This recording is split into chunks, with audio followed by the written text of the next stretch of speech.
Artisan podcast.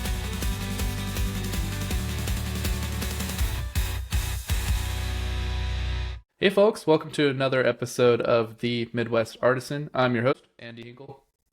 And I'm your co-host, Dalton McCleary. Dalton, how's it going? It's been a minute. It's been a hot minute, but I'm doing great. I'm enjoying the weather. How about yourself? Yeah, man, it's going really good. Just have some really exciting things coming up I'm pumped about. So I'm actually Nice. visiting for the first time, since I made the transition at the beginning of the year to join Wilbur Group, which is over with Jake Bennett. Next week is actually my first week there. So, first Nice. week, I've been working. It sounds like I just saw started.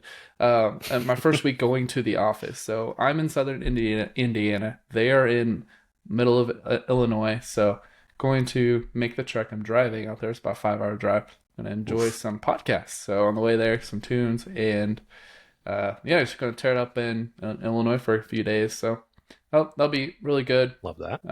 Then I have Metallica coming up. Jealous. In June, going to head out to Denver. Then Laracon. So it's just like boom, boom, boom. It's gonna be really good. So it's gonna be a quick summer. I feel like it's gonna fly by. Basically got something every month. Yeah, just something For like the next 3 look forward months. to. Yeah. You have anything fun going on? Well, nothing as crazy as like Metallica and Laracon, but I did buy tickets to a band that is notoriously really, really hard to buy tickets for. And it was Sleep Token. I actually Oh, got good. tickets to their Yeah. upcoming tour this time around. Last time I actually had to buy tickets from a scalper. I think tickets were like $100 last time, and I bought 2 tickets for I think $600 for their last tour. Yeah. This tour, bought them at face value. They sold out in like an hour. I was literally Nice. just like refreshing Ticketmaster 15 minutes before they started just to get tickets, and I got tickets in the nosebleeds. But I'm just happy to be there. You know what I mean? Yeah. I'm excited Yeah. to see it. That's awesome, man. Yeah. One of my coworkers, his name is Chris. Shout out Chris. He's like really big into Sleep Token. He talks about them all the time. Their new album recently, I believe, and Okay. he's like, you guys gotta get familiar with Sleep Token. I know that you had told me about Sleep Token before. Mhm. So then I went to my family. They're all from Oklahoma. I went to go visit them over the weekend. And my brother, he's 21 years old, asked me, he was like, do you know who Sleep Token is? I'm like, actually, I do. And so, and then, we saw, my dad was asking about him too. So I was like, hey, I feel cultured. I feel good. Yes. So, yeah. You are ahead of the curve. So it's a good band. Listen to some of the music. So good stuff. Yeah. All right. Well, what's your coworker's name again? Chris. Chris. Yeah. Chris, hit me up. I have opinions on the new album. Good opinions, not bad opinions. I have good opinions. I want to hear yours. Hit me up. Sounds good. I'll have to ask him about it. So sweet. Yeah. And last episode we talked about hockey. Yes. What happened at Dalton? The Evansville Thunderbolts won the President's Cup The whole 2-0. thing. The whole Yeah. thing. It was the most exciting thing I think I've ever seen in my life because they went into overtime both games, right? So they did an away game. They went into overtime. It lasted like an hour or so. Like overtime lasted an hour. Their like official, they won that game. Their official poster or whatever said that they left that place at like 3 a.m. and got back to Evansville at like 7 a.m. They took a nap and then they played them again that night. And that was the night that I went to, the home game. Again, went into overtime. It was just the craziest thing I've ever seen in my life. But they won. The Evansville Thunderbolts, That's they amazing. won. Yeah. Well, we were just talking because we just went to their game and they're like, what, 7th place? And we're like, oh yeah, Yeah. they're just playing At hockey 8. for fun. Yeah, and they go out and win the entire championship, and we're like, what the heck just happened? And so Yeah, it's they amazing. lost the game that we went Yeah. and saw. They lost that game. But yeah, they won. They won everything. We stayed that whole night. They had like this great presentation ceremony or whatever. You probably find it on Twitter. It was really fun. Had a really great time. Awesome. Yeah. My wife and I are looking at buying season tickets. That way we can just not have to Yep. buy all the I'll one-offs. have to go with you next year. So, we'll have to go to some more games. So it was so much fun when we all got together. So And speaking of sports, I know some people hate talking about sports, but real quick, being from Oklahoma, big Oklahoma City Thunder fan, they made it to the NBA Finals. So they're either going to play the Knicks or the Pacers. We're about to getting ready to find out. But so big year for sports. Go All as right. Dalton would tell me sometimes. Go sports ball, Go right? sports. Yeah. So, anyway, wild stuff. Yeah. God, I've never Um, felt more 30 in my life talking about sports. Yeah. Somebody once told me like the only way to keep up with your friends in your 30s is to either go watch sports with them, go golfing, or play video games. So we got to figure this out, right? So I think we're at least getting somewhat right. We don't play video games, but we too talk about sports, and we're both terrible. Well, I mean, I don't know about you, but I'm terrible at golfing. So we got I'm something going on. garbage. Yeah. And I live on a golf course. I should be better. So yeah, Practice. Go practice. yeah, It's need nice to. outside. All right. Well, now with this smooth transition onto Alpine. So Yeah. we're Let's get into onto some the good stuff. onto the technical jargon, right? Since we are the show mostly technical, I feel like sometimes we are only technical. So Yeah. Yeah. Yeah. Shout so out. yeah, last time we talked about Alpine, and we had some opinions, and I feel like we're on the same page, which it's not really good content for both on the same page. I was like, yeah, I agree with you, but whatever. But anyway, the I started back in the day with Vue, kind of my JavaScript journey. I started in the day with Vue. Then I was voluntold. Well, I mean, it was just a project requirement that needed to React. No one wanted to do it, so I was kind of like, hey, need to go learn React and go start that journey. So, but then I learned it. I was like, kind of like React. And then Alpine came along. And I was like, I like sprinkles and bits and pieces in Alpine when it matters. It's like I Yes. feel like people cling on to Alpine way too hard, and like they put like these crazy stores in Alpine. And I feel like I'd love to put this in React. And AI today puts everything just in React anyway. And so I'm just like, so I have to prompt him like, by the way, put this in Alpine, But Alpine's really good for just those sprinkles like close and hide, right? But there's these days I really prefer React, and so it seems like even the Laravel team's kind of going with the transition from Vue to React. Um, don't hear a ton of them using Alpine, the actual Laravel team. But see, well, React is just such a big player. But I'm curious of your thoughts of like when you reach for Alpine and when you're like, yeah, maybe we should go bigger. Sorry. Please drove by. Yeah, you're good. Um, yeah, I reach for Alpine as much as I reach for Livewire. I was a big Livewire fan as well. Shout out Caleb. Still am, but I think it and Alpine both need to be used in sprinkles. And I only use it pretty much for like events like that. Like, hey, I just need whenever this DOM is visible, I need to do, an X init, call a method, and Hmm. that's it. Or to like do a dispatch event or show and hide some text based on whatever. Like the best example I have is this app that I've been building is it's got Latin long, and then I need to geocode that into an actual address, but I don't want to do that on the server. I want to show the Latin long, and then with JavaScript call the API and do the reverse geocode in the background. And when that's done, have Alpine just switch out the text to the new address, so it's not like it doesn't chunk the server or whatever. Sprinkles like that is what I would reach for and what I tend to only use Alpine for. And I think it's great for that.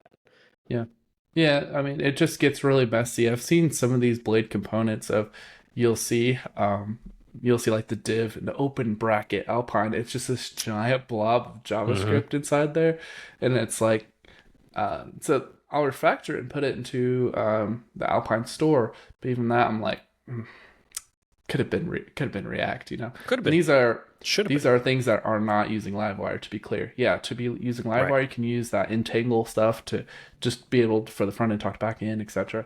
Yeah, absolutely. But yeah, I see that more and more, and it's so hard to introduce multiple flavors of JavaScript, having React and Livewire or React or Vue and Livewire, vice versa.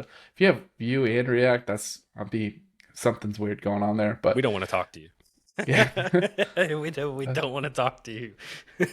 Yeah, it's so I mean, I love an Alpine in pieces, but just like Yes. sometimes I just really want to reach for React. I'm just like, "Ah, just wish I had that, that state here." And yeah, so Yeah, it's like opening a box of Oreos. Like the Oreos are great. Or forget it. no, no, I'm here for this, guy. I was gonna say eating one Oreo is great, but you never eat just one Oreo. It's like potato chips. So never mind. That analogy doesn't make sense. I agree. Alpine.js is primo perfect in very specific use cases. You start getting those open brackets X data, and you've got all kinds of methods, and I have to scroll and scroll and scroll. That's too much. That's way too much. Put it in an actual JavaScript thing, or put it in React and Vue and just call that component. That's what those things are great at. I think Alpine.js is great for the little sprinkles, just like Livewire. Great little sprinkles. Yeah, definitely. Cool. Yeah, stuff we agree on. Great content, right? So, no, just but I'm curious because you might know more on this than I am, because I'm trying to keep up. But we were talking about AI with AI generation and like with React and stuff like that. Of like, then there's this big thing going on with MCP. Please tell me you've heard of this, like, because I'm trying to, but I at least understand the basic concept. I don't understand like deep level of it, of like, here's what you need to do to get there. But the idea is it's like a REST API for your application, but for AI.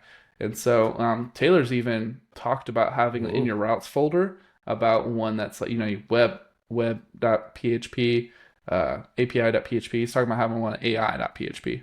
And what that is like, if I'm correct, I might be wrong on some of these details, but it's something with MCP, and what that will do is it gives its model context. It's not like Laravel models. It's like your AI models context of your application, so it can actually work with your AI, can work with your application, and work with your databases and stuff like that. So it can really go deeply throughout your application. Now, how that's actually like what you do in there, I don't know. Yeah. Like, what do you do in AI.php? But it's like, it's everywhere right now. Like, a bunch of people, like, I've actually had to get off Twitter for a few days just because people are just like, it's nonstop. Just like, I've been trying to keep up with it, but it's just like, I don't know, feeling like very boomerish. I'm like, I don't know. There's a lot going on, just information overload. So, I prefer the term elder millennial instead of boomer. elder millennial. Yeah. Because I have not heard of this at all. Okay. And this sounds way complex. Like, yeah. So if people work with this, what do you put in that AI route folder?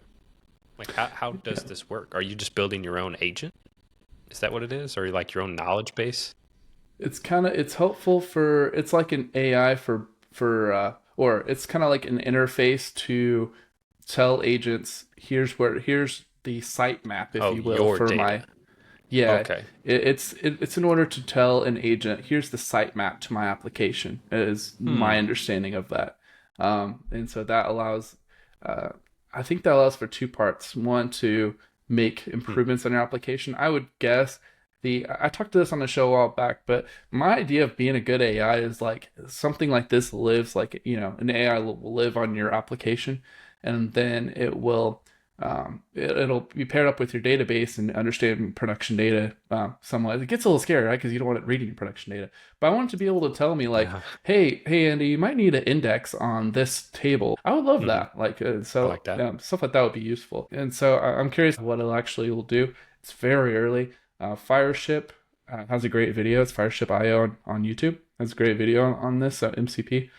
And so recommend checking that out. It's like a 4-minute little video. But if you haven't seen it yet, but yeah, it's I feel like it's just making its rounds right now. I'm like, maybe it's just a little buzzword. Everyone's kind of clinging on to it. So, but it's getting a lot of people talking, especially developers. Developers are just like, MCP. Oh yeah. So yeah.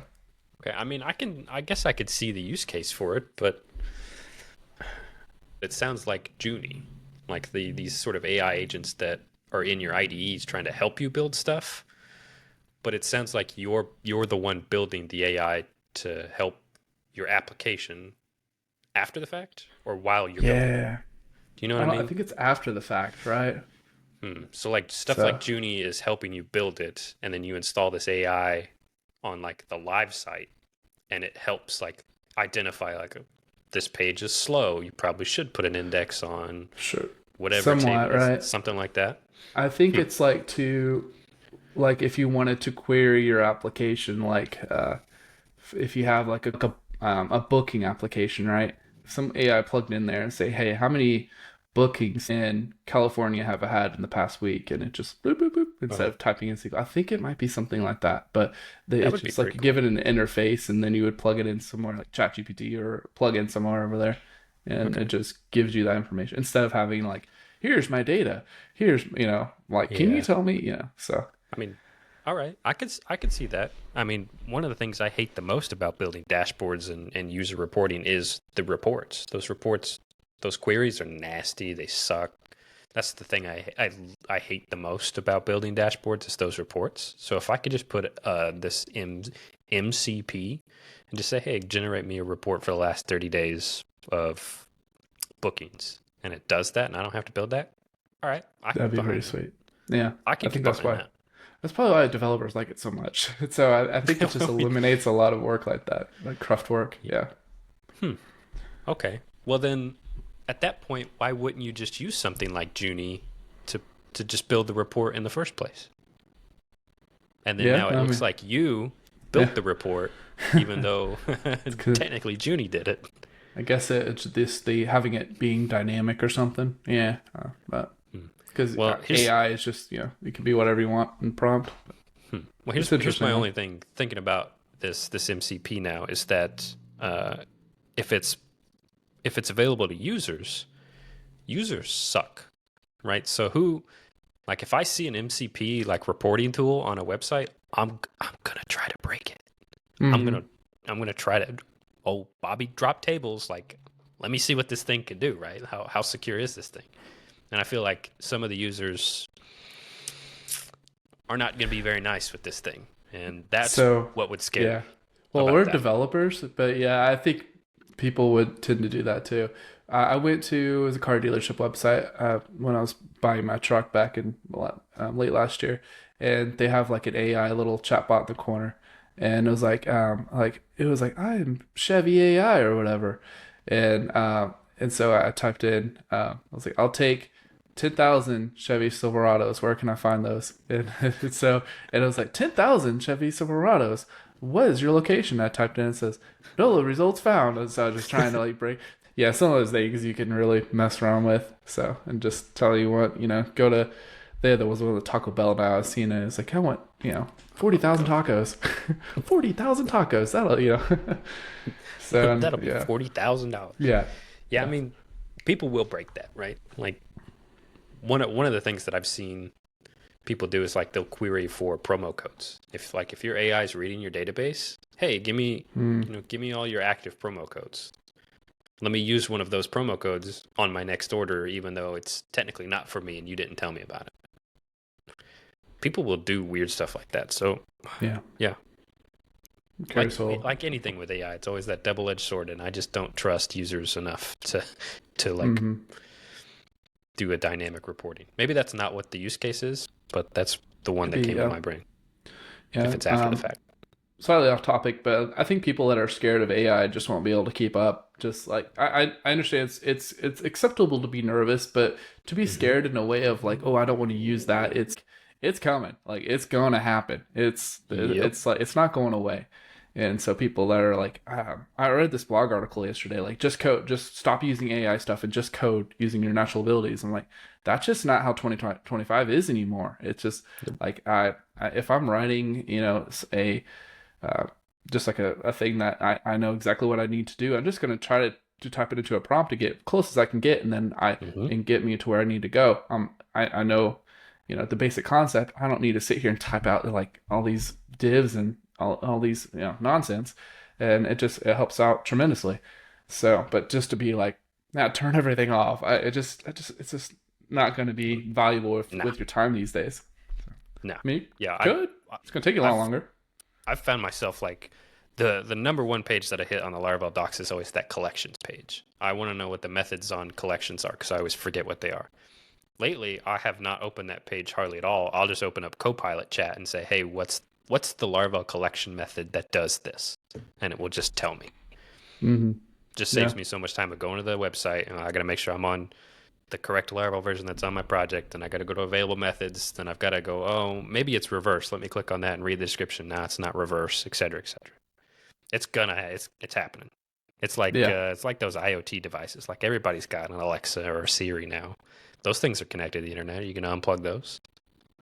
Yeah, those Not are the same, scary but too. you know what I mean. Those were scary too when they came out. There are all these news reports like, "Be careful, they're listening." I'm like, Well, yeah, well, that's what they do. all right.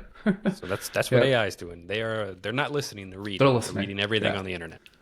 Understanding your thoughts. Is anybody else feeling just like doomed now?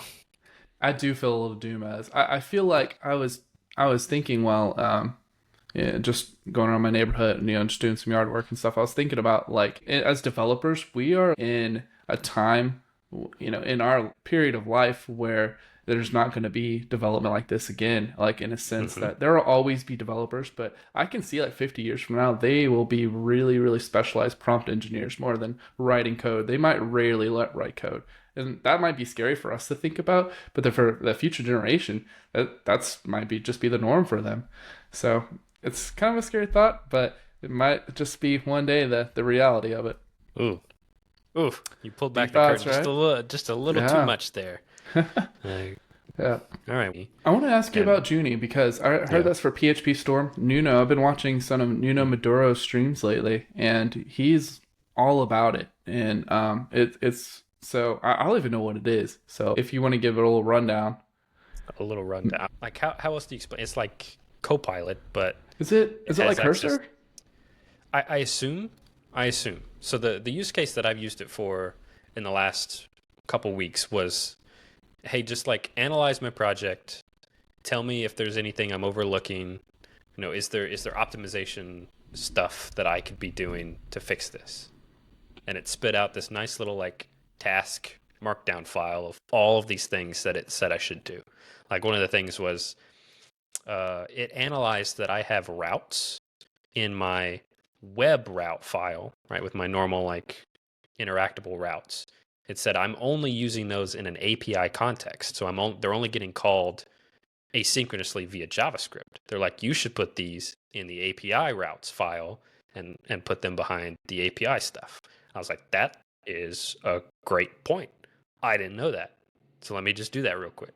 So I mean, things like that, it was quite helpful with in doing. There were other things where it was like, oh yeah, make sure you add indexes to these common tables, and it's like I already did that. You can read my migration files and see that there are indexes in there. So it's kind of like Copilot, but I guess a little different. I've only used it for those few scenarios of like, hey, analyze this sort of like workflow and tell me if there's anything wrong with it. There was another one I used it for like invites.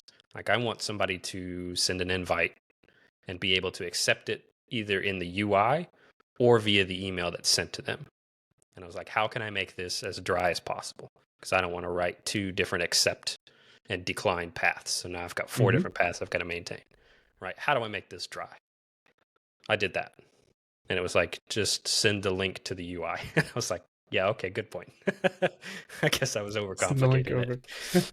Yeah, sometimes it's like you think too deeply on the one side, or I was like, I want an accept and a decline in the email. I want it to, just do the thing, and then send them to wherever that invite is supposed to go. And Junie was like, yeah, don't do that. Just send them to the UI and write it once. I was like, okay, you got me. Love that. It's called the Smart Coding Agent in your IDE. So reminds me a lot of Cursor, kind of Cursor and Claude or something. Because I do that because I'm a VS Code person, but I do that a lot with Claude. Yeah, that's where we disagree. We have some chat. It has a chat feature now. You can chat to it, just like Cursor. Okay. But anything like that of like just concepts of how I'm going to get there, I plug into Claude, and it's usually pretty good. Sometimes I'm just like, here's what I was thinking instead. And it will provide me, better results based on my further context. But overall, this Junie thing sounded pretty cool, and he was like all about it. He was talking to Taylor. He interviewed Taylor the other day, Taylor I saw Otwell, that. I saw that. and it's a good interview. Well, I watched the live version of it. I don't know if he ended up like it's on YouTube, but I don't know if there's the edited version. But it was really good. They talked about Junie and AI. Apparently, everyone on the Laravel team uses AI every day between Cursor, Junie. Like they're all subscribers to this. So it's I just have Copilot. It's like maybe I should pick it up a bit and explore some of these other tools and see if it improves my workflow. So yeah, and I saw Junie and I was like, oh, it's only a PHP Storm thing. So, but it's really, oh man, Boss Jake is trying to get me to. He kind of pokes at me every so often about my VS Code, and yeah, I think he would like me to switch too. I actually had a PHP. Got me a PHP Storm license. I said, no, I don't need that thing. So yeah. Are you are you the only one who uses VS Code on your team? Or do everybody else use PHP Storm? I think everyone, well, they use some people use Cursor. A lot of people actually use Cursor now. But mostly PHP Storm, yeah. So, but I think it's kind of a mix between Cursor and PHP Storm, and then I'm the guy over on VS Code. So, it's like the dude on Sublime Text, still he's just holding on to it. I don't know. I got my theme. I know exactly all my shortcuts, exactly where I need to go. Mm-hmm. Yeah. I get it. I would not switch again. Like PHP Storm has to die a fiery explosion for me to switch to a different IDE. I've got all the plugins that I like. I've even got that little Nyan Cat rainbow progress bar that just makes me happy every time I'm like uploading stuff. That's great. I can't live without it. I can't do it. Yeah, that's amazing. Yeah. I don't know. I like how it can fly through VS Code. I think if I were to switch, hear me out, I might switch to Vim. Because I love keyboard shortcuts. Nope.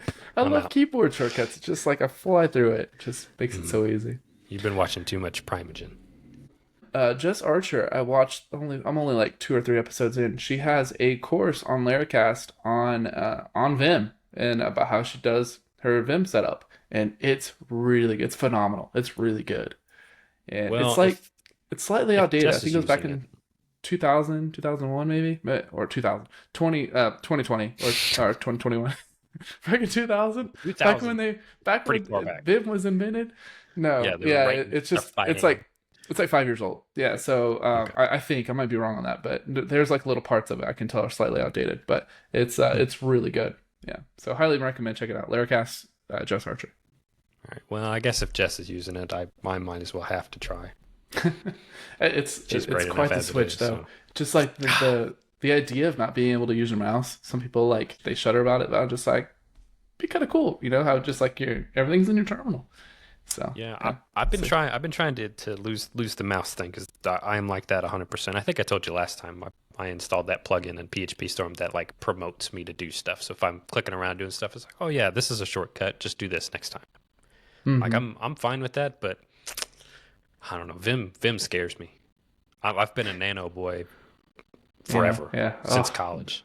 I can't. I've done it for like a decade. I've got a Nano stuff. Fight or at me. Don't at me. I don't want to fight about Vim because I know you're wrong.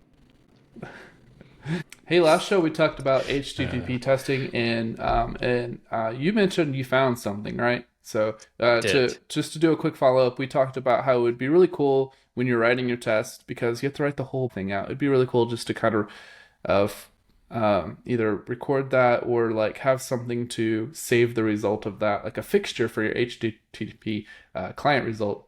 And you said you found something like that, right? I found this package that essentially does that, right? It creates a fixture and replaces sensitive data with with Faker.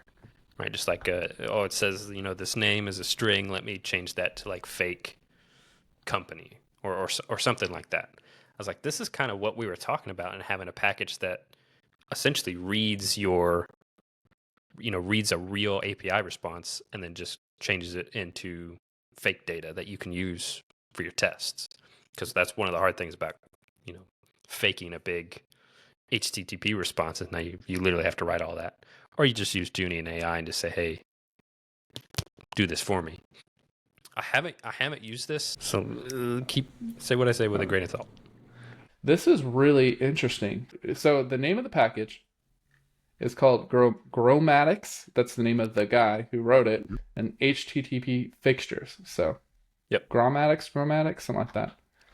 Grammatics, I think. Yeah, but it looks really neat. So record your result of that. And I apologize for the background noise. It is bombshell of a storm going through here, so I don't know what's happening. Oh, really? I hear hail hitting the window, so it's wild. Really?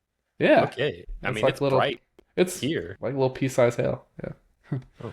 We live about an hour away from each other, so that's Southern Indiana weather for you. I was gonna say it's But- weird that it's hit you and it hasn't hit me. Like it's been sunshine all day, so normally it hits me and then moves to you.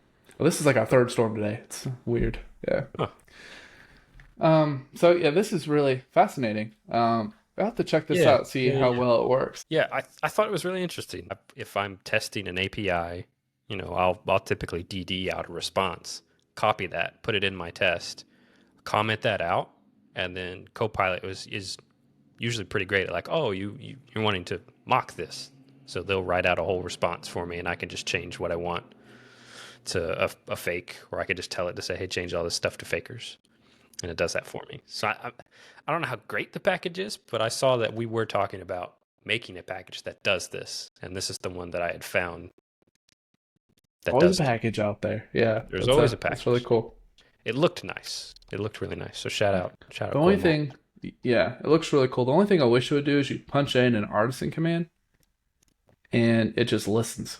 Yeah. Like this one, it looks like you still have to do the work. Like you have to Yeah. write. I think so. You have to. It looks like you have to write some code, and then once you run the code the first time, it'll make a fixture. And I assume that's what normal, like when I was writing Symfony stuff, that's what you had to do, is you had to essentially create a fixture first, yeah. and then seed it with the data. So Yeah. I don't know. Cool. It's Yeah. cool. Looks really good. But AI is gonna take that over, so don't get too attached. Man, this podcast is all about Doom I know. today. Just Doom AI. The AI is taking our jobs, etc., etc. Doom the Dark Ages, not the video game, the fact that it's taking over the programming industry. And it's really, I mean, that like I was saying earlier, in our lifetime, that's what makes me kind of take a step back. We'll be fine. I feel like it won't be ready in our lifetime, but the next generation, it's gonna be a whole different. Software engineering is gonna be completely different. So Yeah. Sorry guys. We ruined it. Well, we didn't ruin it. we pretty much, our generation came up with all this stuff. Right? Hey. Oh, wait, are we the Yeah. baddies now? Yeah. That's that meme. Yeah. Okay, yeah, I guess that boomer comment makes more sense instead of elder millennial. Yeah, so I've been working on this application, and the setup is we have users. Users can have one or many warranties they can register on their products that they receive. They can register, go on this application, then register the warranty for said product. So they can have an unlimited limited warranty. Well, I mean, with Inconstrate, we will validate each serial number, right? So, but we have in this production database about 3 million or so records of like between users' warranties, and so they switch providers about who like just sending the context up to a third party, and what that third party will does, it'll send them like promotions, like upsells on their product warranty. So when they sign up, it'll like this checkbox like, do you want to sign up?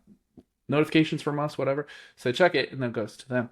So we migrated over on the existing platform. We migrated some of them over. So I would say at this point, 3 million records that we need to send off to this API of like, hey, here's these customers, and here's their warranties they're signed up for. We want to send them information about the said product, and like give them upsells like accessories, stuff like that. Currently, I want to kind of get your take of how you would go about this, but we switched providers, and the idea is when they register a warranty, we want to notify the provider. They have a REST API, so we send it over. Here's the catch: they only allow 10 requests a minute. Yeah, you heard that right. 10. I know. It's What? such a random. It's the load that I've emailed support about. There's like, it's a technical limitation. Is very like support level. I was like 10, like Yeah. so. Upgrade But your anyway, server, guys, for real. um, we're stuck at 10, and so yeah, it's super frustrating because you do the math here. We're going to be doing this for the next 2 months, just trying to get them in sync. So if we are sending, there's people actually in this application real time updating, so we need to send that off as well. So not only it will be already backed up, we're continuing to add to it. So luckily we don't get more than that a minute. That many registers. So how would you do that? So I came up with the solution, but there's Okay. it gets worse. So I How can't. does it get worse? I know. I'll tell you. Okay. So so first, if you had to deal with this terrible thing, how would you start with it? I would quit. I would just quit. Well, to be fair, I did. This is actually for my old employer. I'm helping them out because they don't know what to do. So to be clear, Oh, so you So- already did that step. You're asking for the next step. yeah, I already quit. I said I Shit. quit. Moving on. No, I did. Okay. Yeah, they came to me after the fact that they had this come up and say, hey, can you help with this? And I've been helping them just in my free time. So yeah. Okay, so I've got a couple other questions. I assume you might have asked them or you might not have. Have you asked, is the 10 per minute limited based on the API key that you have? Oh, Like I did is your not. account is the 10 per minute locked to the account? that's a Or like really an good API point. key? Because at that point I would make multiple API keys, essentially one API key for however many clients you have. Because we do something Yeah. similar at the gig that I work. We use a service called RDN. It's like a recovery database, and each organization has their own API key.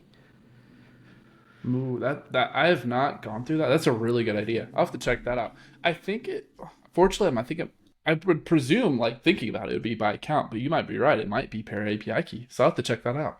That's might a really be- smart idea. That would might be relieve a lot. nice. Create like 40 API keys. Hey, if I mean, at that point That's you the only other need thing, as much to catch up, and then once you've caught up, you don't really need all those API keys anymore. If you had 40 API keys, for example, how would even Laravel keep up with that? I guess you'd use some crazy caching logic to, like, all right, we're on this key for, all right, we've used it 10. Yeah. Yeah, I mean, Ugh. yeah, you could do some like jobs and locking and sort of, Well, I guess, that's cache the next lock thing that this got those to a API nightmare. keys.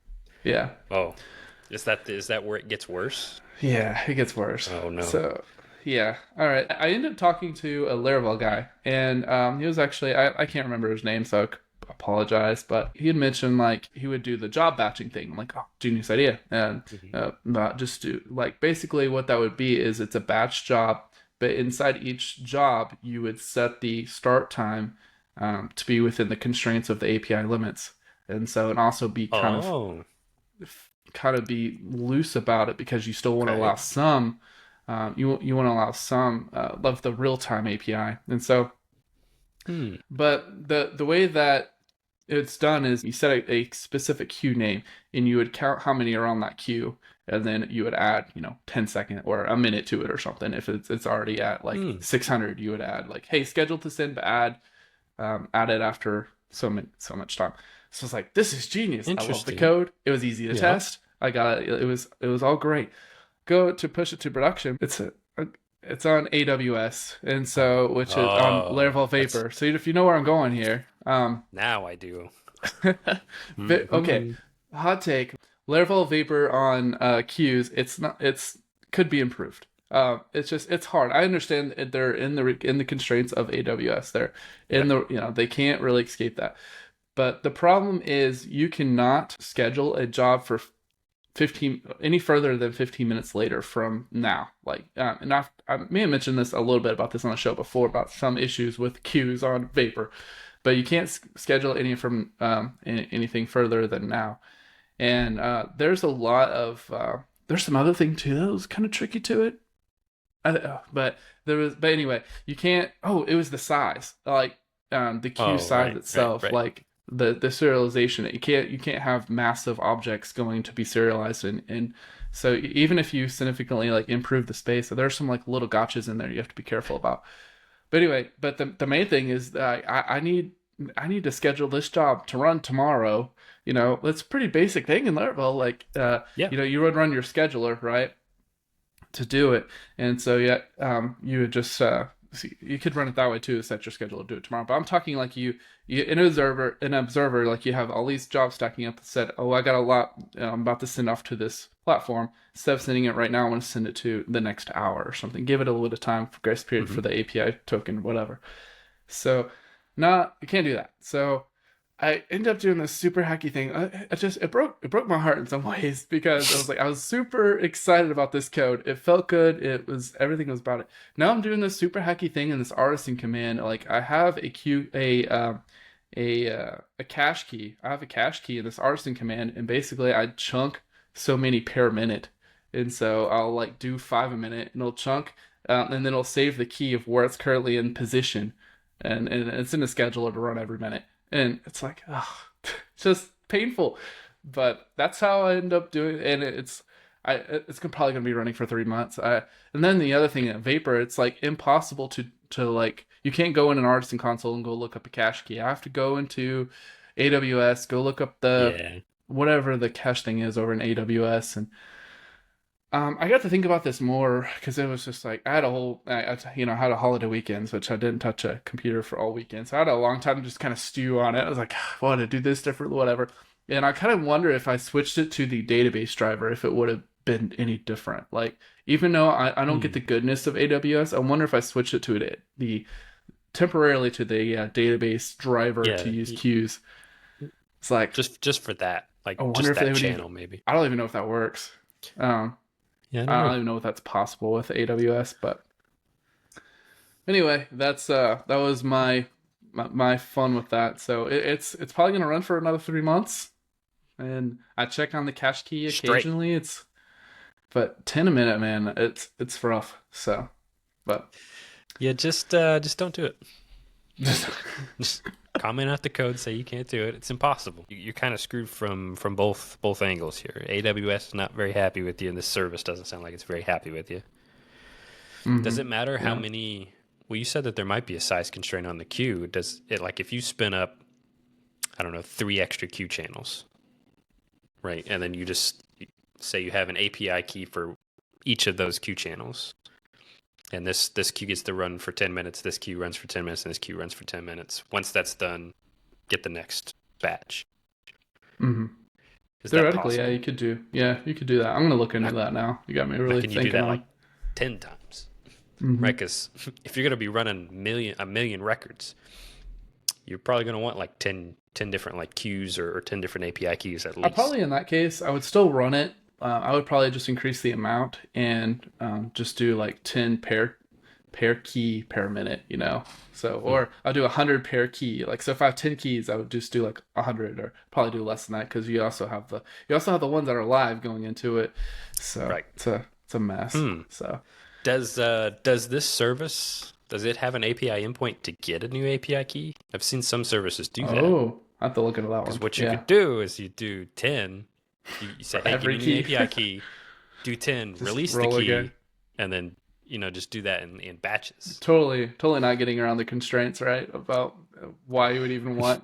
They're going to call you up. I wouldn't doubt it, though. I mean, if they would have something like that, I wouldn't put it past them just because of the limitation of 10. Like, that's so... Yeah, that's stupid. Like, low. Upgrade your server, bro. For real. Like, if that's a server limitation, you need a bigger server.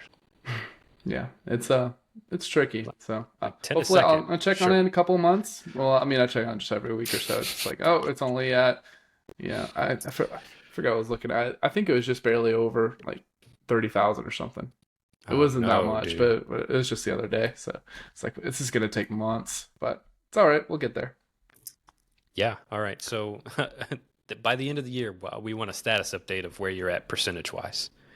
Are you at 90% done through your queue? Or have you actually finished? That's wild. Gotta love queues.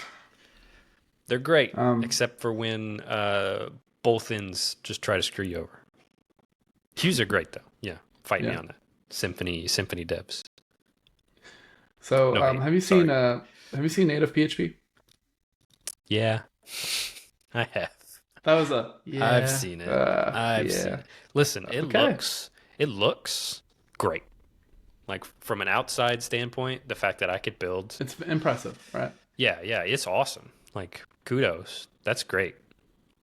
I don't know if I have ever found a use case for it. Like I can't. There might be some instances where like I want to build my own like home automation app that only runs on my phone. Like that helps me. Like I can't do everything with Apple HomeKit and Govee. So I might want to I want to build my own app that does specific things. Like I would do that and only release it to like my phone. But I don't know how you do that globally. Like how do you get actual users on a Laravel native PHP app and have it be scalable? That's my main concern. I can kind of see the need for it, but so the need could be of the exact same application I was just talking about. There's an iOS app that pairs with it. You can just go on your phone and instead of going to a website, go on an app to do your warranty. It's frustrating from a developer standpoint because it's powered through an API, and we also have the same front end, which doesn't even use the API because it's using like inertia, So I end up having to duplicate this logic. And the way that me and you paired on it quite a bit, the way that we do it, like it'll come in and it'll decide if it's an API or not, and then it'll handle it accordingly.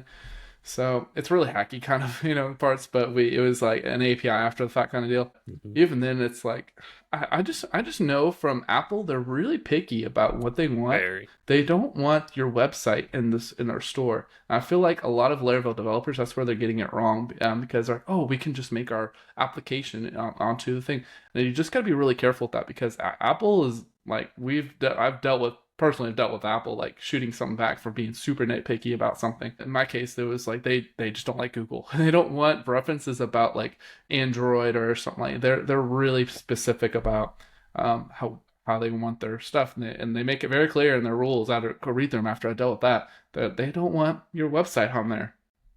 So anyway, so if you want to kind of reuse components, I can kind of see that, but you have to be kind of tasteful with like how it looks. You don't want it to look like your website, your mobile version. People just go to the website. So, but there is some need. I can see some need to it. In my case, like I had to write an API, or we had to write an API together. That would have been nice not having to do that, just using your typical controllers, and not having to deal with the API response. So, but the flip side is of that, and I don't want to be like distasteful because it is a very impressive project. But Expo, if you know React, you'll pick up on Expo and React Native so fast. It's super easy. Instead of div, it's instead of the open tag div, it's open tag view.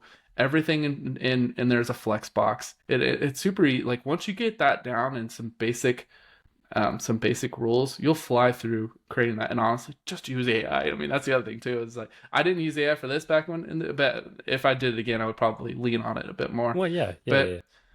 Expo in React Native is just so darn good. It's like even in Expo now they have this things called EAS, which is like basically once you tag a version on GitHub, it will automatically take your changelog and format it and make it look really good and send that up to the App Store for review.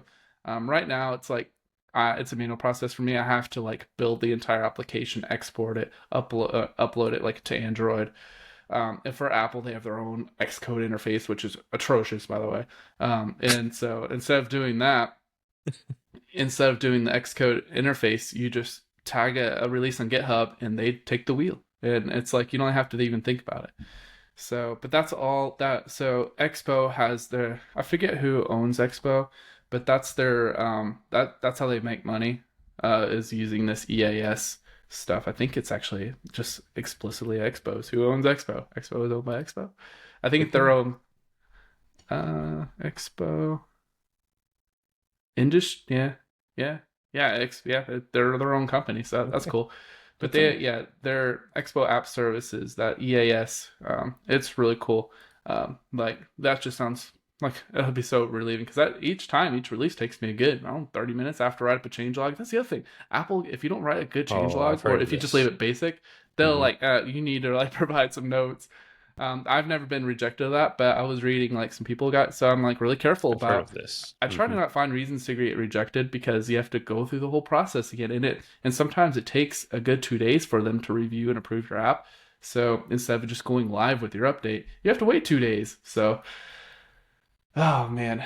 Oh, the other thing about last thing on well, I mean, she got something, but last thing on native PHP. One thing I love about React Native and specifically at Expo is if you have a small bug fix or some small change you need to change with the JavaScript bundle, you can push updates through their Expo EAS program, and that will go basically when somebody downloads your app, it'll try to look, it'll ping their EAS service and say, hey, is there a new bundle available for this? And it'll bring in that new JavaScript update.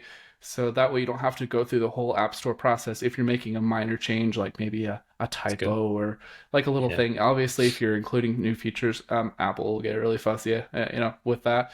But for like little stuff, you can make minor changes. So that way you don't have to go through a whole approval process. So native PHP, they may have to invent their own wheel about, because I know from a developer standpoint, that was a watching React Native, like when they introduced that. Just seeing the developer reaction, we're like, oh, this is, I mean, I haven't experienced it myself, but this is game changing, so and it's just a big community. React Native, big community.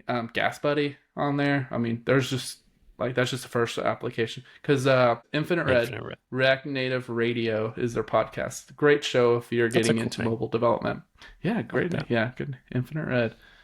So they actually were the ones who kind of helped with the Gas Buddy app, and it's all in React Native. But I learned, like, that's where I was building my app. I was like listening to all their shows, just getting little like things that bug them or things that they like. So yeah, it was cool. Okay. Man, I just totally transformed from native PHP to like how much I love React Native. But I think that's the great takeaway is that, and I think one of the reasons why I added this topic is like, native PHP is awesome. Like, the fact that this is a thing that you can do is unreal. Like, there's no way in hell that I would have been able to do this. I'd have pulled my hair out years ago and not finished something like this. So it's awesome. I don't, because they have their own licensing too, right? Like, you have to buy.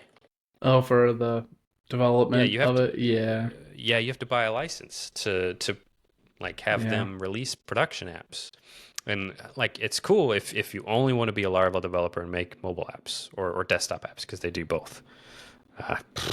It seems weird. It's awesome. Maybe, yeah. No shade. It's awesome. Like, very impressive.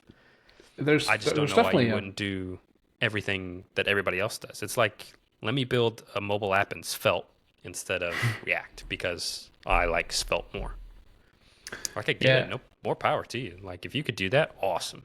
But if all of the support and all of the other apps are built this way, it's probably a sign that it works really well that way.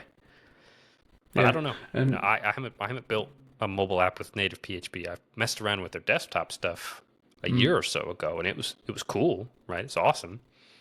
I don't know what I would do if I put that into production and had like real users using it. You know what I mean? Like, I think it would be great for myself. I would buy this for myself as a developer building my own stuff. I will say that there is definitely a market for it. There definitely is, like, for data PHP. Oh yeah, clearly. They're making money too. And if they can, I feel like if they can do it right, I feel like in 3 years from now, this might be a different conversation. Agreed. But I feel like if they can if they can get this right, it'll be really good. But they're just like, they have a lot of room to go to. It's not catch up with the big dogs. You could definitely be your own thing, but it just has to be robust enough. I mean, when I first saw it, I'm like, there's no way Apple's gonna approve this, and they did. I was shocked. Too. I was like, what? So I was like, they shipped a PHP binary and they're good with it. Yeah, that's the other thing is that with this type of development, Apple could just like change one line in its policy, and then you're screwed, 100% screwed. So I don't know. It's great. We will watch with great interest. I think that's the Star Wars meme, right? We will watch your career with great interest. Let's see. We'll pick it back up. Pick it back up later. I think we'll definitely hear about it like at Laracon, and more in the future. So it's not going away, and I'm excited. I am excited about it. I just I feel like for it to be production ready, I feel like it still has a bit of room to to actually get there. So I have the same feelings True. about Laravel Cloud as I do native PHP. They are the exact same got some feeling. got some feedback on great. Laravel Cloud. Yeah, You did? with Jason Beggs reached out and he said to put the speaking of like database drivers in Q, but he said that you could put the Q driver, the cache driver as database, and he's like it's not practical, but it'll work. He's like even Taylor does that sometimes. I'm like, oh, that's a good idea. So if you wanted to save some money and run on a $10 budget or something, or I guess $20 budget, kind of low end, not having a cache server, you could put your on Laravel Cloud instead of, because their cache starts at like what $6 a month or something like that. You could change that over to database driver. So easy peasy. I don't know. So those are the ways to go. It's Just get Forge. I know we're getting close, but like Laravel or Laracon, I heard the big Forge announcement. Forge. I'm really excited. That has about. got me wicked excited. That's probably the thing that I'm most excited. I'm probably more excited about that than I am Nightwatch. Hot take. I'm really excited. Yeah, but all great stuff moving from Laravel. Cool. Mm-hmm. Would you like to close this out? Yeah. So again, thank you all very much. If you've listened this far, we love you. We appreciate you. Reach out, say what's up. Chris from Andy's team, hit me up. I want to talk about Sleep Token. Yeah, you know where to find us. There's probably show notes and links. You can hit us up, follow us around, and we will talk to you in about another month. See you guys. See ya.